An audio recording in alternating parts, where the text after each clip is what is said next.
Good evening. Today we have Dr. Mithun Ram sir. He has done his MBBS and MS in general surgery from CMC Vellore and currently doing MCH in endocrine and breast surgery from KGMU Lucknow. So we are so much pleased to have you, sir. Can you give general introduction about the branch? Okay, so thank you very much for that kind introduction. So I'm going to give you a brief overview of my specialty. Yes. Of course, as you already mentioned, I belong to the specialty of endocrine and breast surgery. It's a relatively new branch.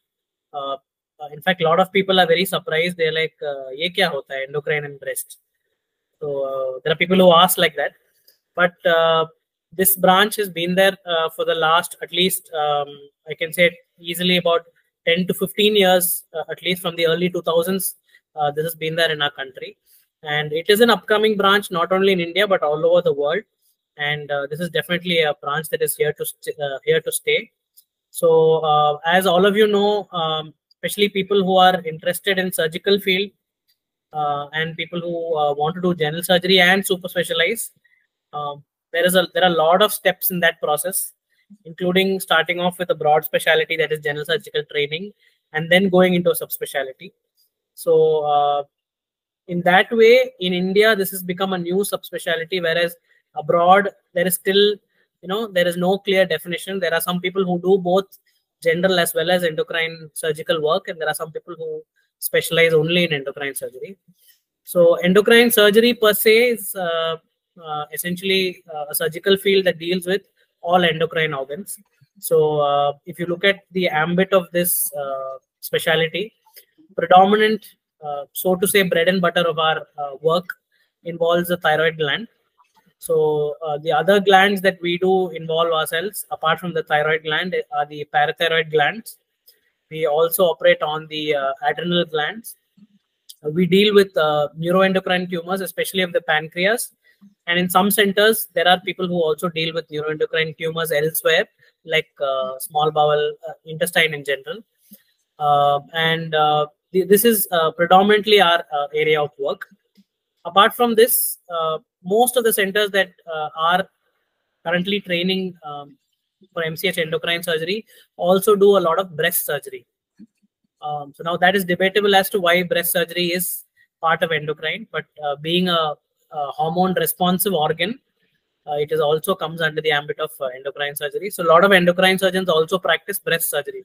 So breast surgery again deals with benign conditions, and predominantly chunk of our work deals with breast malignancy. Part of it also involves reconstruction as well.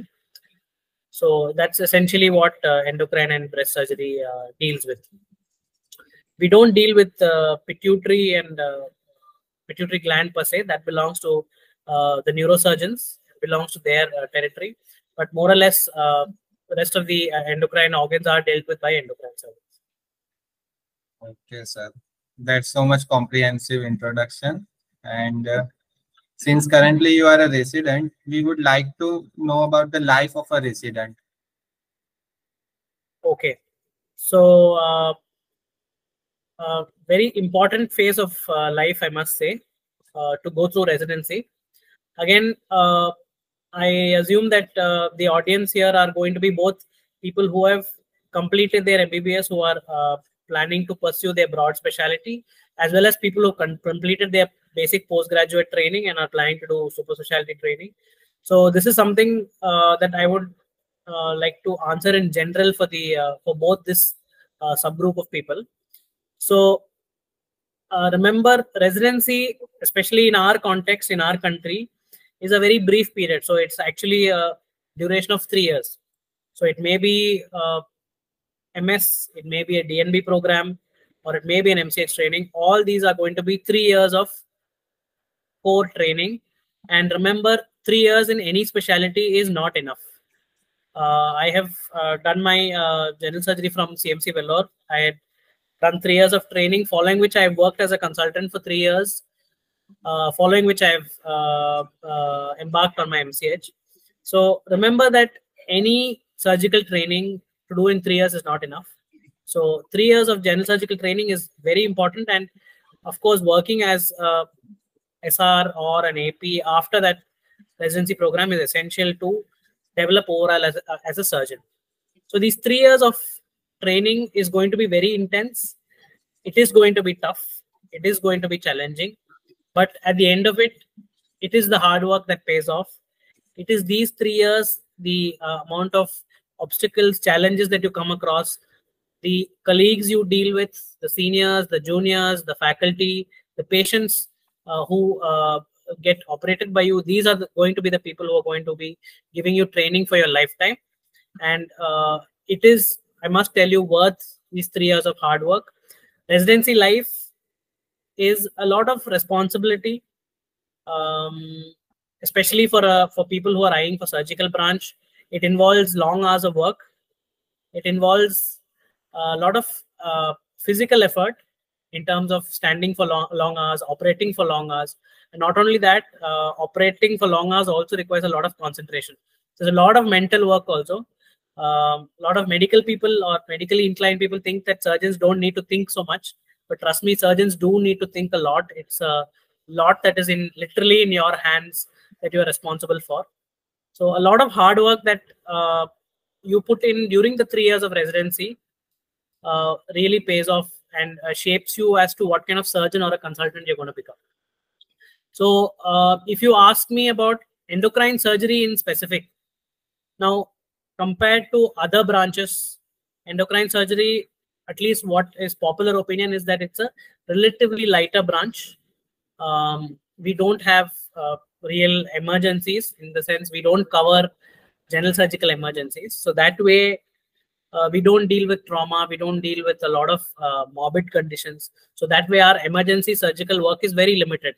If at all we do have, it may be maybe a flap necrosis, or maybe a post-thyroidectomy bleed, or a retroperitoneal bleed post-adenylectomy. So these are the kind of small, few emergencies, few and far between, that you are going to encounter. But more or less, as an endocrine surgeon, most of your work involves elective work. The other thing to understand is endocrine surgery involves operations which are relatively shorter in duration.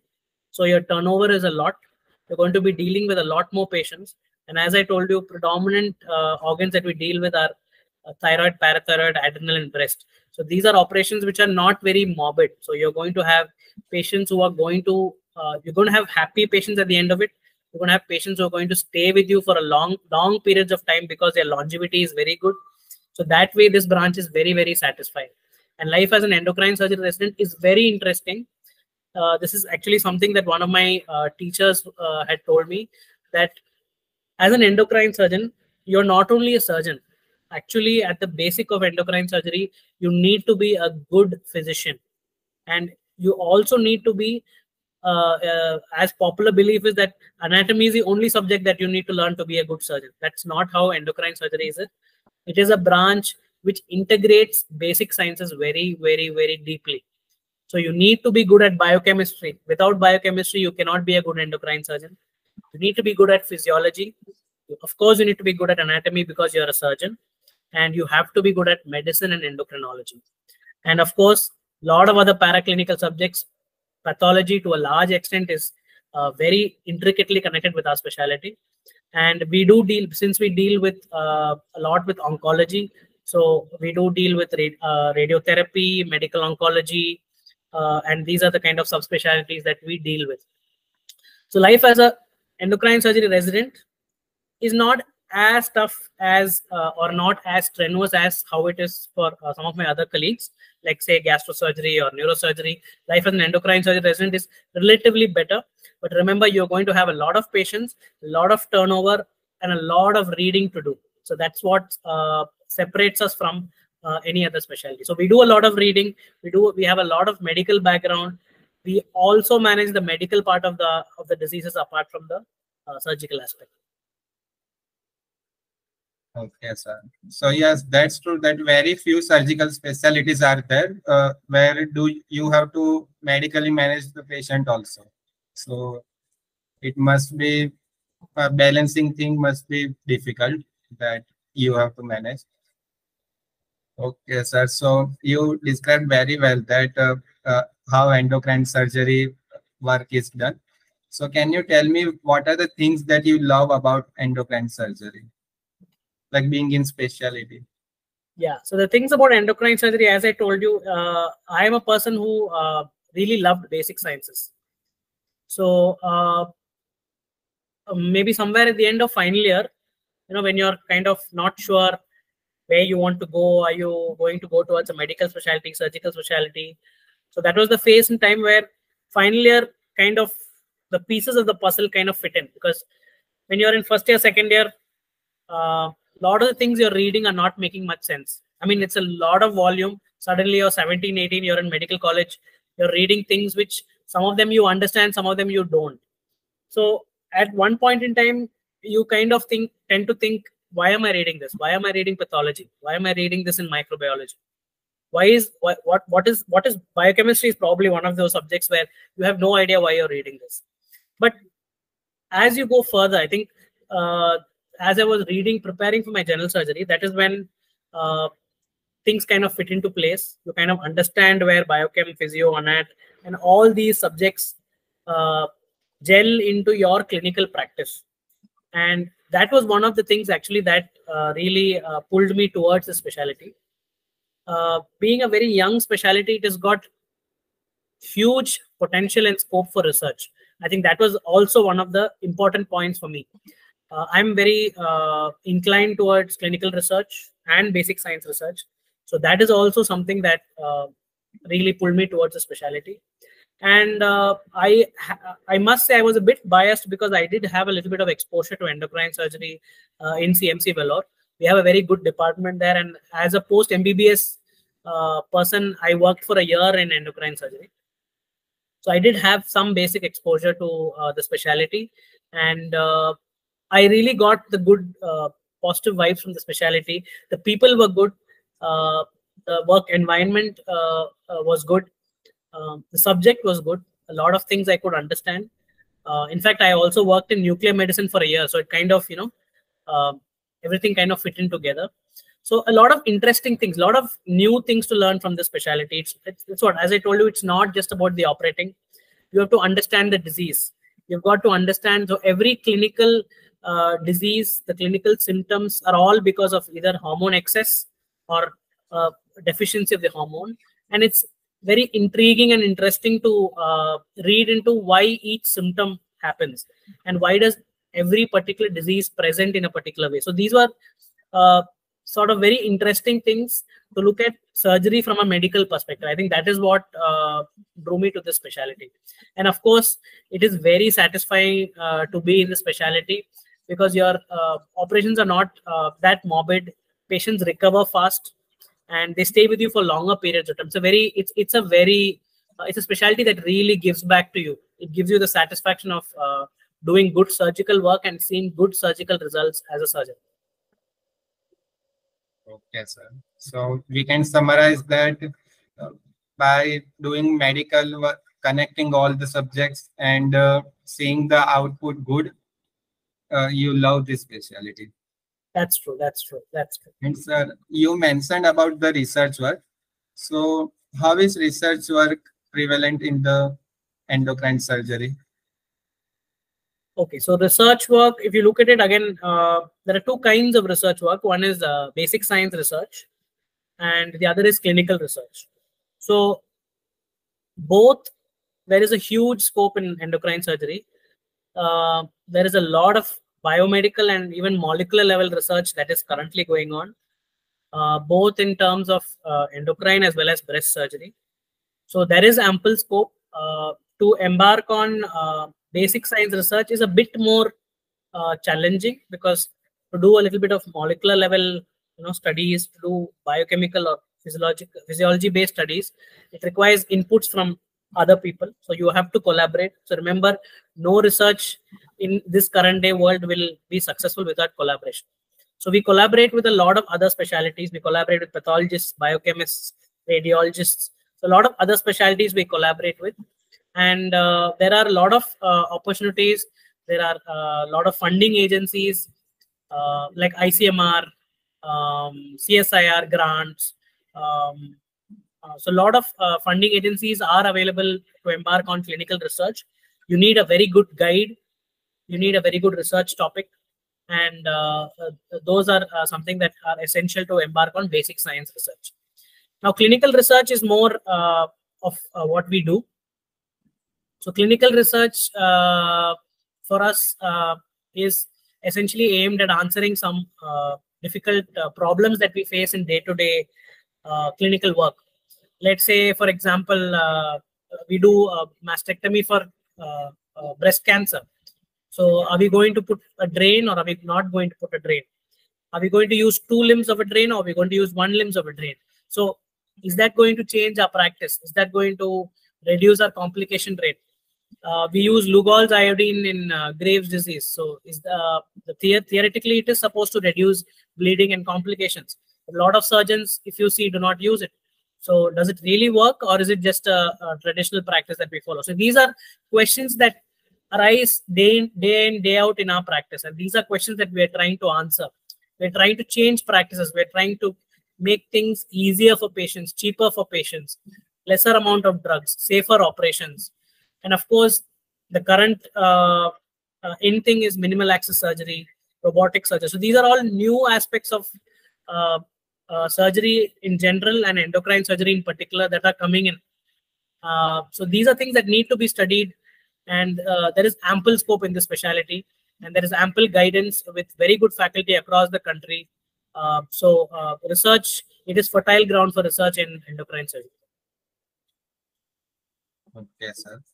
That's good to know that. But personally, I didn't know beforehand that in surgical specialty there is ongoing so much research work. So many my MBBS colleague will glad to know that research is also possible in surgical specialties. So, sir, yes. So it is very important. In fact, I must emphasize that there are different kinds of surgical personalities you can be. So one of them, which everybody, that's what everybody sees, is just to be a clinical surgeon. So you're seeing patients, you're operating, you're seeing them in the OPD, you're managing them in the ward, you're operating on them, post-op care. So that is just clinical work. So one thing that advice that I would give to youngsters and people who are keen on surgical specialties is, remember that's only 25% of your work. So all the glamour of surgery that really attracts you is only 25%. There are much more facets to a surgeon, much more angles that a surgical specialty brings. So one of them is research, which is a very, very important aspect of a surgeon. It's very exciting. And the other thing is teaching. So teaching, every surgeon is a researcher, every surgeon is a teacher. So day in, day out, you are teaching your juniors, you're teaching your students, you're teaching MBBS students. So that way, a surgeon teacher, a surgeon scientist, a clinical surgeon, and of late, you even have interesting things like surgeon administrator. You can set up your own lab. Of course, these are things that in India are still, in the nascent stage. There are very few surgeon-run labs in our country, but if you look at centers abroad, Australia, UK, USA, there are surgeons who run laboratories who are doing molecular level work of their own in their own laboratories, and so they are surgical scientists. So it's very interesting facets to surgery that you have that is there in our country and abroad. Okay, sir, wonderful. So, sir, once we talk about pros of a specialty, can you throw some light about what are the disadvantages you face while being in endocrine surgery? That's a tough question. So disadvantages of endocrine surgery. Okay, let me just spell it out. So one thing is there is a kind of misconception, I should say, more so among our medical community, that endocrine surgery is a soft, so-called soft surgical branch. It's meant more for women. So there are some misconceptions like that. Of course, today in our day and age, we are seeing more and more women doctors, more and more women surgeons, and we do have plenty of women endocrine surgeons as well. as well as in other specialties, you will be encountering more women surgeons. So no offense to you guys, but it is a misconception. It is considered a lighter specialty because of the fact that we don't do much emergency surgical services.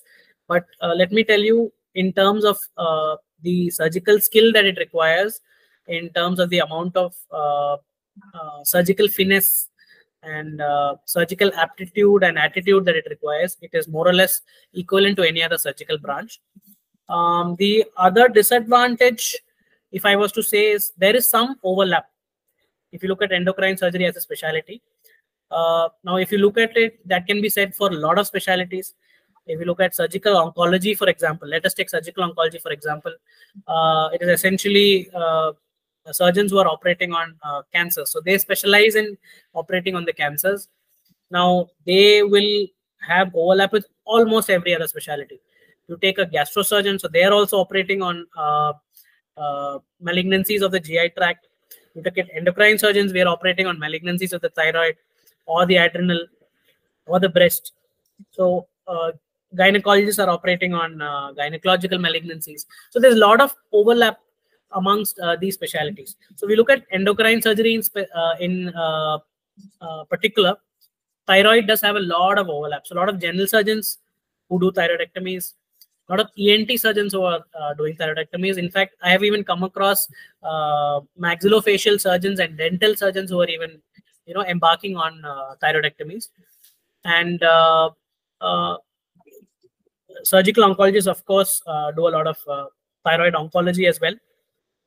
So overlap is something that is a kind of an issue. I wouldn't say an issue. It's more of a factor that is there when you have to consider taking the specialty. But one thing that you must remember is, at the end of the day, what sets an endocrine surgeon apart from other specialties is that you understand the disease. You understand the disease at a molecular level, at a cellular level. You understand the hormone. It's not about the organ alone. You understand about the organ's physiology, its biochemistry, the hormone that it produces. You understand the clinical presentation. You understand the syndromic issues that are there with these patients, and that is what separates endocrine surgery from the other specialties. So I think advice to people who are considering endocrine surgery is don't be dissuaded by the fact that a lot of people may say, ye kya endocrine hai, ye kya hai, sab log thyroid kar rahe hain, everybody is doing breast, everybody is doing thyroid.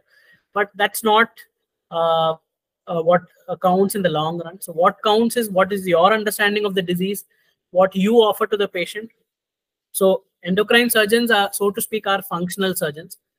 So we not only deal with the surgery in terms of the anatomy, we deal with the functional aspects of the disease, controlling symptoms of hormonal overexcess, so on and so forth. So a lot of other things are there to endocrine surgery also. So this overlap is something that is commonly discussed when people are considering what branches to take and why should I opt for endocrine surgery. So that is one overlap. The other disadvantages is being a new specialty. Not many people are aware of what it entails. A lot of people, when they hear endocrine surgery, they're not very excited. So a lot of things that are there in people's mind when they take the specialty is job opportunities. Am I going to get a job at the end of the day after doing this course? So I think there's nothing to have second thoughts about at all. As I told you, this specialty has been in India for the last at least 10 to 15 years. So the number of endocrine surgeons in and around in every state in India is gradually increasing.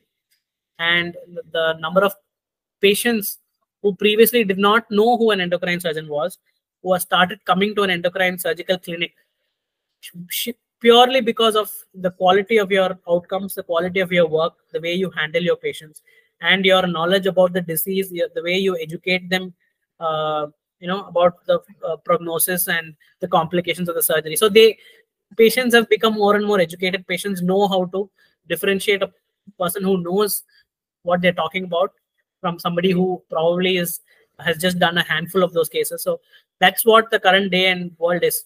And we are slowly moving away, the era where doctor ke paas jao, sab kuch theek ho jayega. That is kind of, it's become a myth now. So in our country, people are going towards, the whole movement is towards organ-based specialties. So if we look at it, that is how all our sister specialties are. So endocrinology has branched off from medicine because people realize that somebody needs to focus on just the hormonal aspects, probably more in detail than a general physician will. And that is how endocrine surgery also as a sister specialty has developed. So there's nothing to fear regarding that disadvantage. Apart from that, being a male surgeon, I don't see much of disadvantage in terms of doing breast surgery per se. Again, that's another question that comes to mind. You're a male. Will patients come to you? Will people have reservations coming to a male surgeon? So I don't think that is also a big disadvantage to say. We have both male and female colleagues, and patients are comfortable when it comes to being examined by you or being operated by you. So again, that's not a big disadvantage. So very few disadvantages actually, I should say. A lot of advantages I can see, but again, few things that I can think of the top of my head are these. So overlap is probably one of the big things that you will face when you go out into your endocrine surgical practice. Okay, sir. Actually, those were our two different questions. That what about overlap with other specialties and subspecialties, Okay. and Okay. what is gender bias? So you already answered that, so it's quite well. Yeah, gender bias again. In terms of general surgery, I can tell you a few things. Again, male versus female in this day and age in general surgery as well has become more or less, that equation is not even into consideration. There were a lot of women surgeons who are joining the course, who are also being successful both during post-graduation as well as in their practice. So again, it all boils down to what your mental makeup is, what you want to do at the end of it. It does not matter which gender you belong to. Definitely, sir. So, sir, if someone is doing surgical endocrinology, after how many years he or she can expect to settle, like settlement years, and like if you can also say about big city versus small city settlement. Okay. So again, I must emphasize, you have to make up your mind as to what kind of category of practice you want to go to. So that is what will determine your so-called settlement. So again, for an endocrine surgeon or for a surgeon in general, so one thing is you can always work in an academic institution or institutional practice. So that is one option. The other option will be going into a kind of private practice. So again, private practice, either you can work in a single hospital, like a corporate hospital, where you're a stable person in that hospital for that specialty, or you can get into private practice where you have tie-ups with multiple hospitals, you are practicing multiple centers. So each of these things will kind of have a different curve, if I was to say. After your 3 years of MCH training, now mind you, endocrine surgery is a branch where there is a lot of hands-on training, because our surgeries are relatively simpler. There's a lot of fine surgeries that we do. Of course, the complexity of surgeries are different. So a lot of MS postgraduates during their course of their postgraduate cell would have done thyroidectomies. So remember, an endocrine surgeon, when you come and do an MCH endocrine surgery, you will be more or less doing the same surgery, but your approach to that surgery and your finesse, will be a lot more refined when you finish your MCH training. So a lot of your surgical procedures that you do by the end of your MCH training itself, you will more or less be able to practice independently. Now, there are some surgeries where exposures may be a little on the lesser side. For example, adrenals. So adrenal glands are something that are not very common. So adrenal tumors, let us say a functional pheochromocytoma or a Cushing's adenoma, or let's say an adrenocortical cancer. So these are all diseases that are relatively rarer. So your exposure during your MCH training, or maybe even your postgraduate training, might not be as enough, to be absolutely independent in those particular areas. But I think bread and butter of thyroid and breast surgery is something that straight away after your MCH training, you should be able to practice independently. So actually the kind of settlement phase is quite rapid. It's quite easy to settle into a practice. And few things that you may need to spend some time to learn, like adrenals, for example. Minimally invasive surgery, again, that's the in thing in both thyroid as well as adrenal glands. So we have a lot of laparoscopy. We do something called as retroperitoneoscopic adrenalectomies, where we place ports in the back. And so we don't need to enter the peritoneum. So they are very less morbid procedures, quick recovery, patients recover faster, less post-operative pain. So these are all newer techniques that are coming. Robotics is coming into endocrine in a big way. Thyroidectomy is minimally invasive. We have situations where we are doing trans-axillary. So we place ports in the breast and the nipple to access the thyroid. We place ports in the vestibule, and we do trans-oral to approach the neck and take out the thyroid gland. So a lot of exciting new things, which again are evolving with time. So those are things that you may need to spend some time to learn. And if you've got a good general surgical training in minimal access surgery, again, your learning curve will be much shorter. So settling period as such for endocrine surgery is not an issue at all. You should be able to, as soon as you finish your MCH, if you're trained in a good center, currently all the centers that are providing training in endocrine surgery are excellent centers. They're all high volume centers with good expertise, good faculty, and good training programs. So at the end of your MCH, you should be looking at settling very easily. So there's not a very steep learning curve like, let's say, thoracic surgery, or maybe gastro to a smaller extent, or surgical oncology to a smaller, or neurosurgery to a larger extent. So unlike that, settlement period in endocrine surgery is quite fast. And what was the other question that you had asked? If someone want to settle in metropolitan city, and we see that many times it is saturated, or someone want to settle in small city, so how about it is possible? Okay, so endocrine surgery is an ideal branch for anybody who wants to be flexible. So unlike other, let's take neurosurgery for an example. Okay, you need an operating microscope. Let's say you want to do plastic surgery, to an extent is flexible, but let's say gastrosurgery, you need some equipment, you need a large setup, you need a good big team, you need an ICU backup. So the advantage of being an endocrine surgeon is that you don't need any of this. You just need these. So these are your instruments, and these are the gift of God, and these are enough to do a good endocrine surgical practice. So as I told you, your if I must lay it open, maximum instruments that we use, if at all, would be a vessel sealer or a bipolar device. You can even do without it. Thyroidectomy now has become sutureless. So earlier we used to tie every superior pole, inferior pole, small branches on the capsule of the thyroid gland. So all these were hand tied with silk. So now things have changed. We started using bipolar, so we hardly use, even for the superior pole, we use vessel sealing devices. So things have changed that way. But mind you go to a setup, let's say you go to a small district hospital. All that you need is, you need a good anesthetist who will give you GA.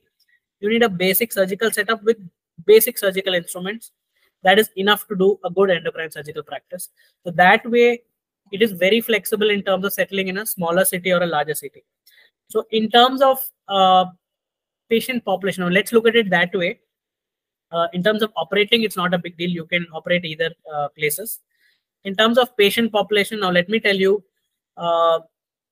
let's take breast for an example. Breast disease in our country today, okay, breast cancer is the leading most common cancer in women in our country today. Okay, few years ago, cervical cancer was on the top. Breast has overtaken it a long time back.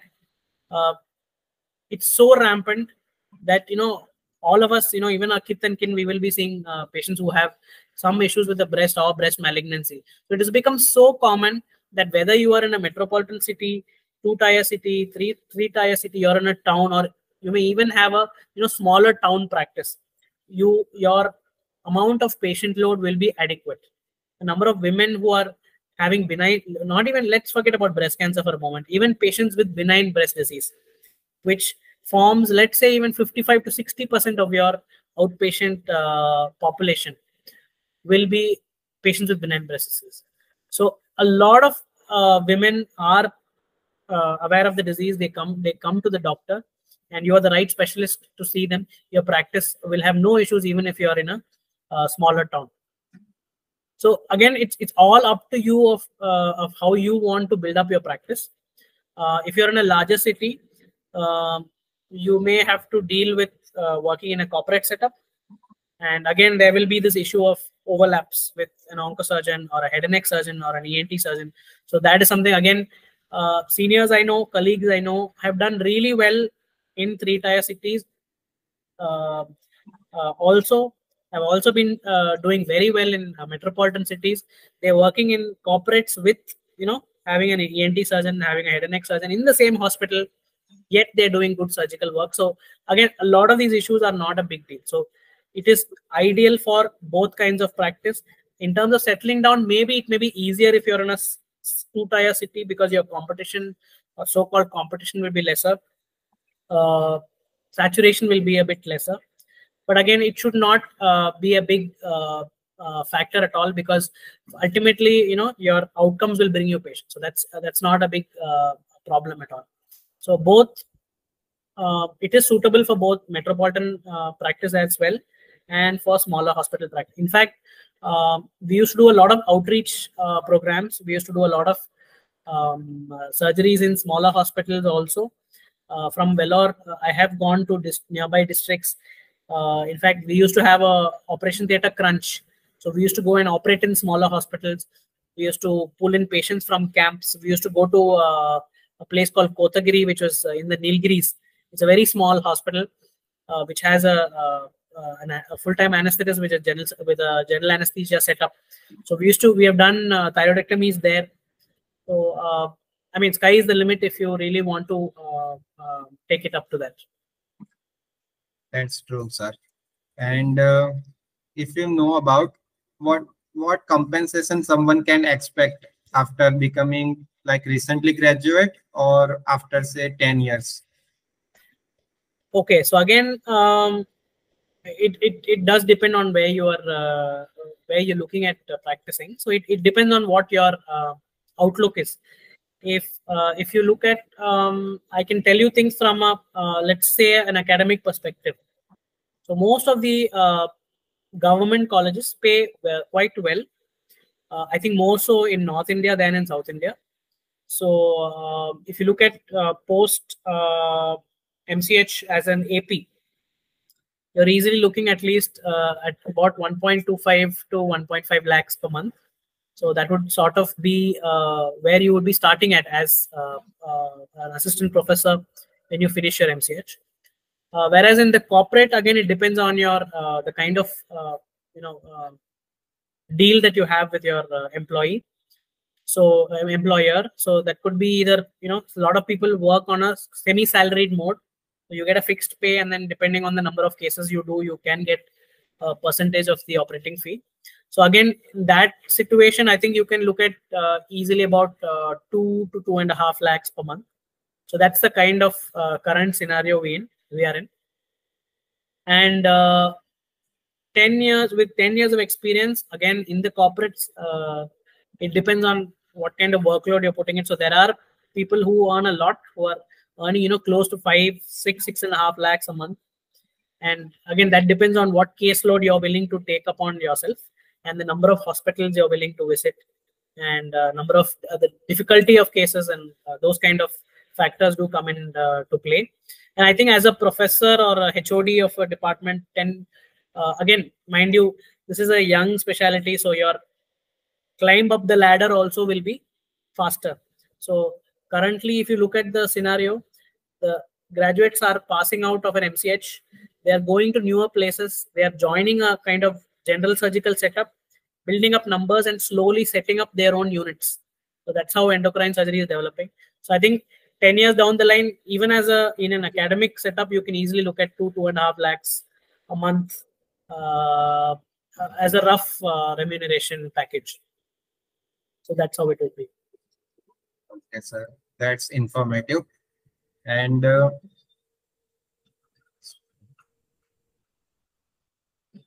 like, what is the future growth of the specialty you see? Like you said that this is a new specialty, and after 15 or 20 years, we know we can't predict anything. But what is your view?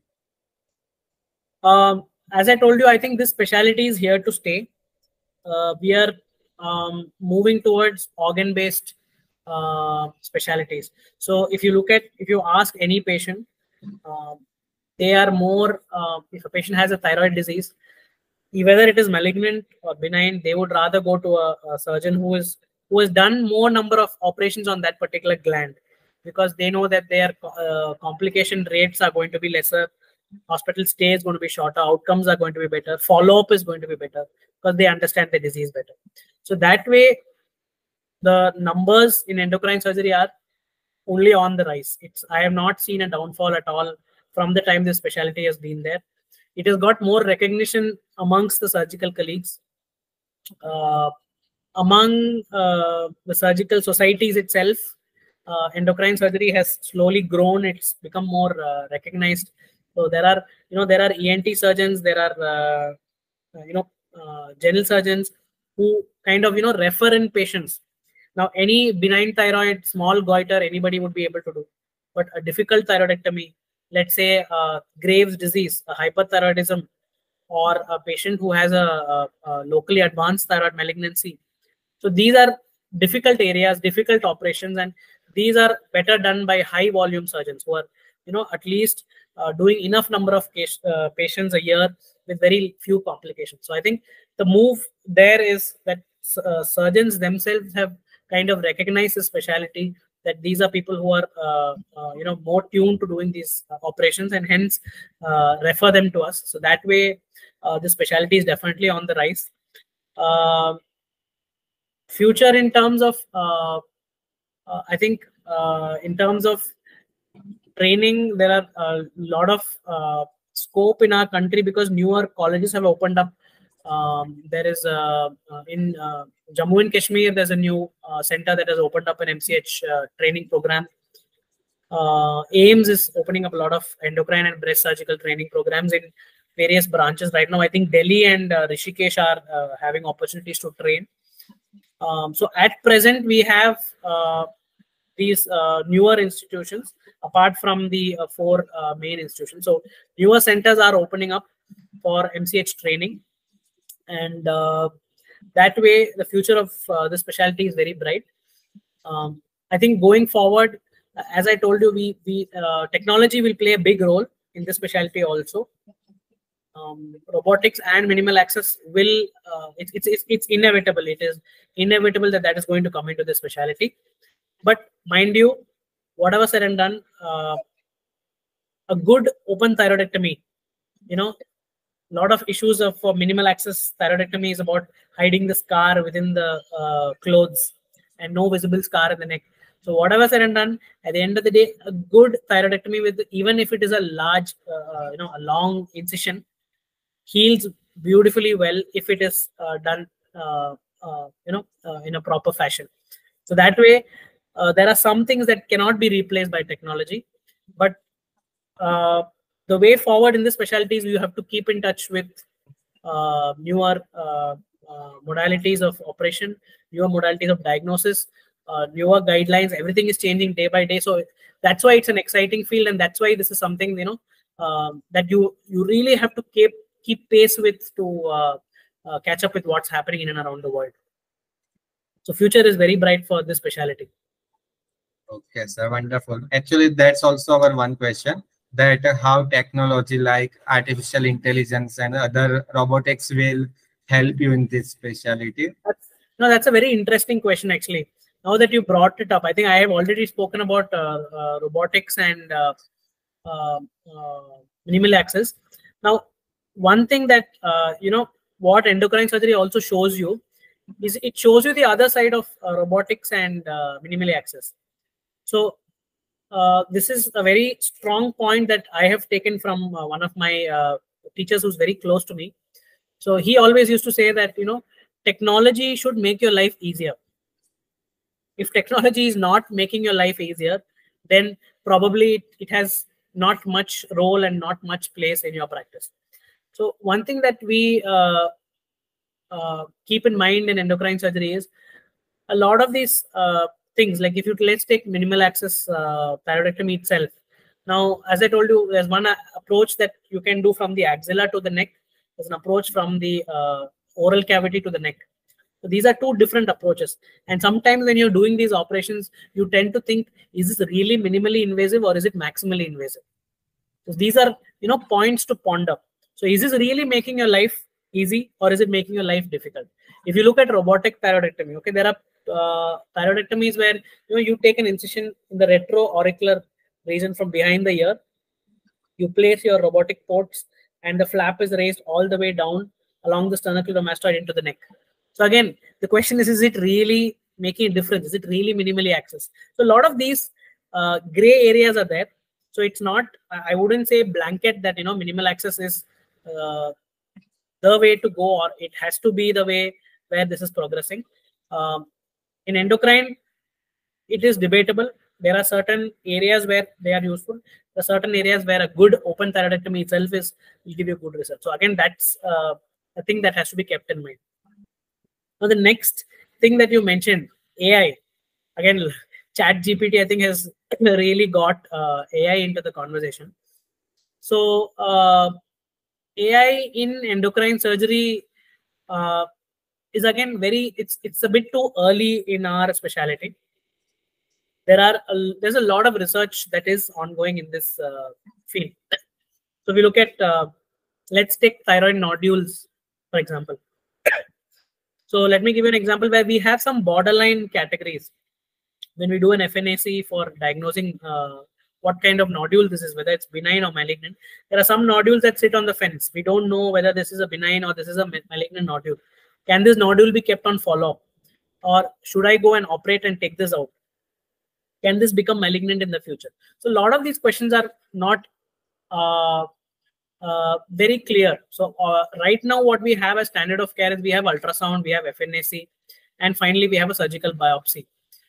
So a lot of things are being studied right now. So there is AI that has been used for this. So AI, people have started looking at ultrasound images of AI. People have started using AI for looking at cytology slides, whether that can reduce the human error, whether that can increase the accuracy, increase the amount of false negatives. So these are things where AI is being studied. But again, right now in our current scenario, AI does not have a huge role to play. AI is also being used even in adrenals. So there are people who are looking at cortisol secretion. There's cortisol fingerprinting. So a lot of AI applications are being studied in endocrine surgery. Lot of this at the moment, I think, cannot replace a good endocrine surgeon. Robotics, yes.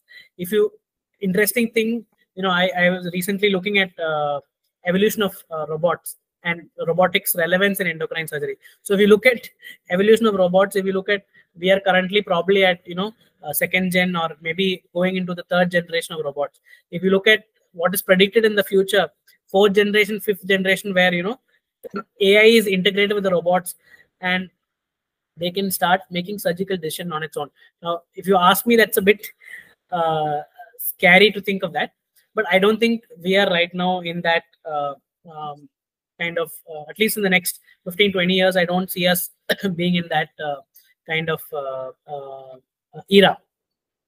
So AI, yes, helps us in some part of diagnostics, but not yet in the operating part of it. Minimal access, robotic, it all depends on the patient selection, the kind of patient you're doing it for, the kind of nodule you're doing it for, and what exactly the patient wants from your procedure. That I think is very important. Patients who are looking for more cosmetically inclined, who are looking for scarless, I think yes, it's a good option. In terms of adrenal, mind you, retroperitoneoscopic and laparoscopic has really changed the game. So, instead of doing these large subcostal incisions with a lot of post-operative pain, basal atelectasis, post-op pneumonia, so a lot of those issues do come in those patients, especially in a gland like adrenal, which is, mind you, tucked in the suprarenal area, just under the diaphragm. It's in a very difficult location. So in those situations, definitely I would say minimal invasive surgery and retroperitoneoscopic or maybe even robotic has a definite role to play, because smaller ports, lesser pain, easy to access, magnification, all these things make a difference there. So again, depends on your patient selection and what kind of disease you're dealing with. So it's not an all or none phenomenon. So that's something I think I must emphasize. Definitely, sir. So we can say that currently technology, robotics, or AI is in nascent stage, particularly in endocrinology. Yeah. And sir, as you say, I also read about that laparoscopic adrenalectomy is very good surgery.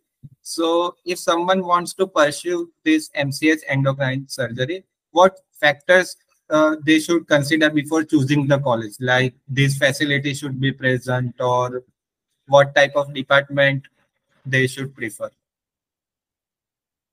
Okay, so in terms of training in India, so right now there are actually 4 well-known surgical centers which are currently doing MCH training. So I'll list them. I'm not going to list them in the order of superiority or order of preference. I'm just going to list them as they come to my mind. So one is SGPGI Lucknow, so Sanjay Gandhi Postgraduate Institute of Medical Science. So that is in Lucknow. So that is one institution. The other thing is where I'm doing my training, which is King George Medical University. That is also in Lucknow. Apart from that, these are the 2 in the north of India. The other 2 colleges are in the south of India. So one is CMC Vellore, which is in Tamil Nadu, and the other college is Madras Medical College, which is in Chennai, in Tamil Nadu. Apart from this, Jammu and Kashmir has a center that has started an MCH program this year. So that is an addition. And AIMS also has a training program, which is breast and endocrine surgery. So that is in AIMS Delhi as well as in AIMS Rishikesh. So I must tell you that all these 4 older colleges are well-established centers. So probably the oldest probably is Madras Medical College, which started the course, and followed by SGPGI, CMC Vellore, and King George is the youngest of the lot. And all the 4 training centers have very good faculty. AIMS Delhi also has our established departments with very good faculty, and AIMS Rishikesh as well. So in terms of choosing a training center, what you must consider is, first thing is hands-on training.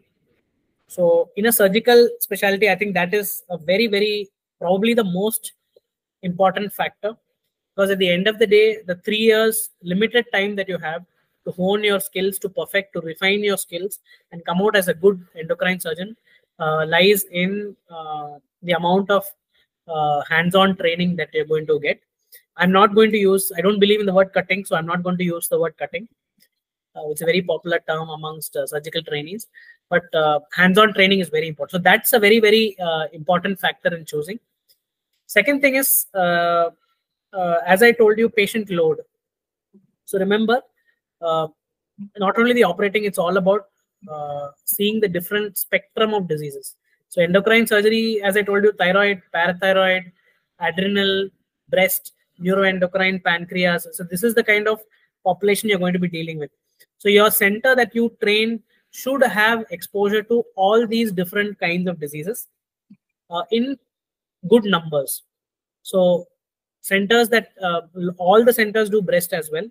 So if you have a center that does good breast surgical training, I'm very fortunate that King George Medical University, our unit in KGMU is both a world-class endocrine surgery training center, as well as a fantastic center for breast oncology and breast oncoplasty and reconstruction.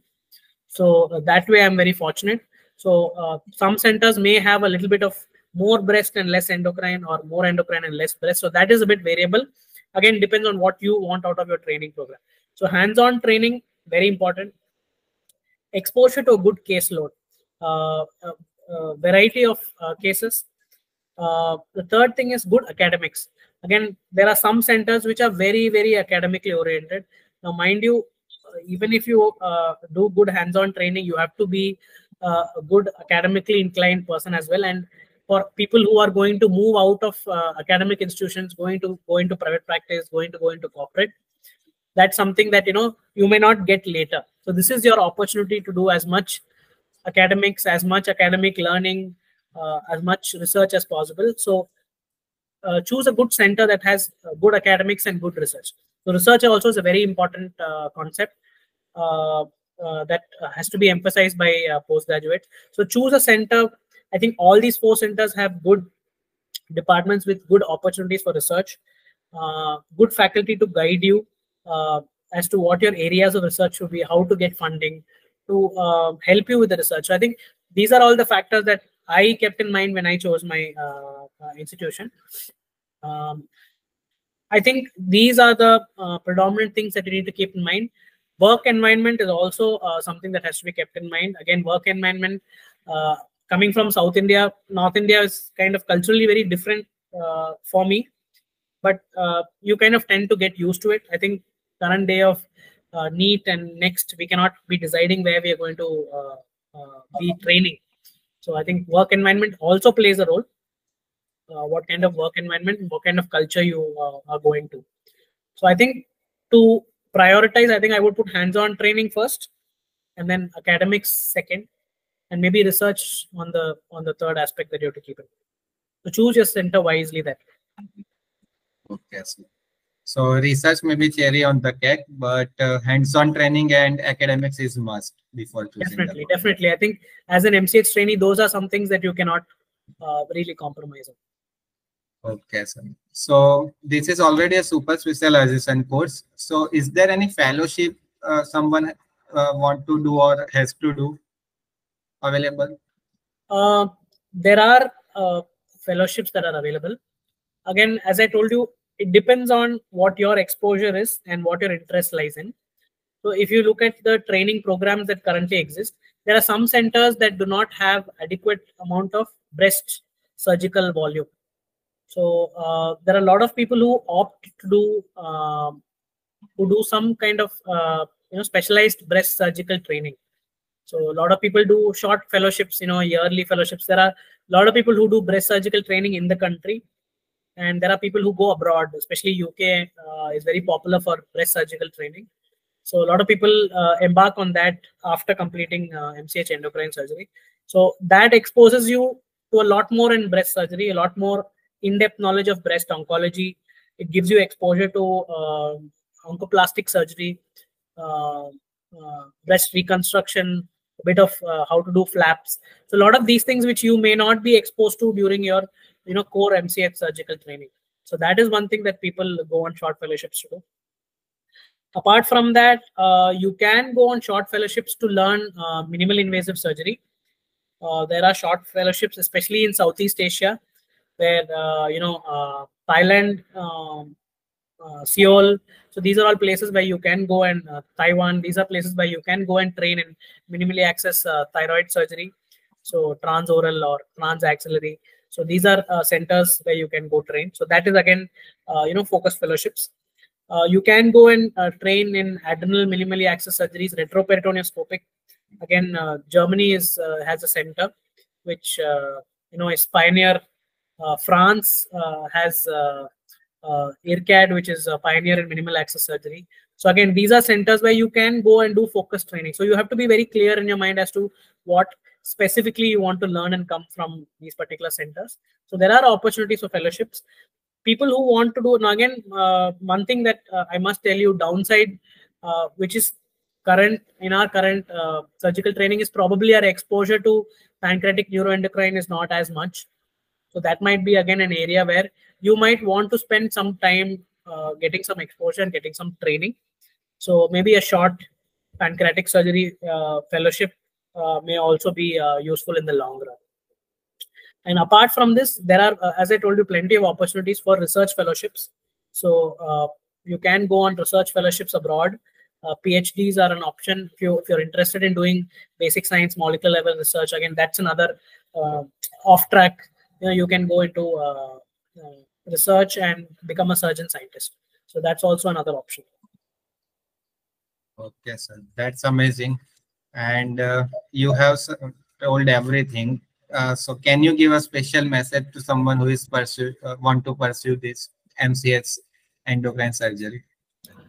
Okay, so my special message to guys out there who want to do endocrine surgery is that it is an exciting field. Don't get discouraged by what you hear from your peers or colleagues. It is relatively new. There is a lot of scope. There is a lot of hands-on, lot of operating, plenty of patients, plenty of happy patients, and plenty of research. There is a limitless academic aspect of endocrine surgery. So it is, you are going to enter into a specialty that is not just being a mundane surgeon. It's not going to be only operating. It's a very multifaceted specialty. And guys who are at post MBBS level, who are trying to choose between medicine and surgery, where do I want to go? I'm a bit biased being a surgeon, but surgery offers you plenty of excitement in terms of hands-on work. It gives you plenty of satisfaction because you see results immediately. Mind you, it also shows you your complications immediately, but that's something that we have to live with. But it gives you a lot of satisfaction and a lot of happiness to see patients who are suffering, who come to you, and then you see them recover in front of your eyes. I think that's probably the most encouraging thing as a surgeon.